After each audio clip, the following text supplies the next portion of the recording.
Sometimes I don't like too many laws. Because we're forced there, you have to go to court. Persuasion seems effective, but in this environment, persuasion oftentimes doesn't work. So given that we can do both, encourage wheat production, as they are suggested, and I'm 100% in support of that. Because I can just imagine if people in those parts of the country where wheat production is viable are encouraged and they have incentive and protection so to do, we will be dealing with poverty without giving them handout. On the other hand, those parts of the country as well, I'm sure, also do produce cassava. There is no part of Nigeria where cassava production is not viable. And so it is not to choose one against the other. Public policies should seek to promote both. Unfortunately, and it bears repeating, if the textile industry was flourishing and growing, they need a lot of cassava to produce starch, which you need for Siri to wear the kind of tapu he's wearing.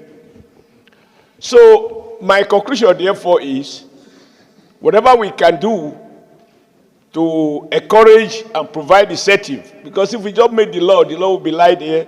At best, you send somebody to prison if there is a breach, but that may not translate to whatever. So let's encourage cassava production by adopting its recommendation. On the other hand, simultaneously, let's encourage the production of wheat.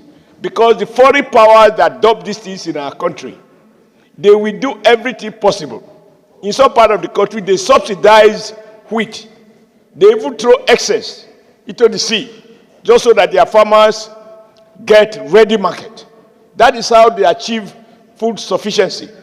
But here, when our farmers overproduce, the price crash, then they move away. And 10 years later, we come back. Like I said, during the military, there have been huge debate about the need to reduce our dependence on imported wheat. So whatever we can do, and I'm not so sure now after listening to him, I think there must be some additional reflection we need to do as to how to couch this law so that we are not promoting one at the expense of the other, since both are viable in this country. I thank you. Good news, all over Nigeria you can produce cassava. I'm not so sure whether wheat is available all over. But however, wherever it is, let's be seen to work to promote rural economy in all its ramifications. Thank you, Mr. President. Yes,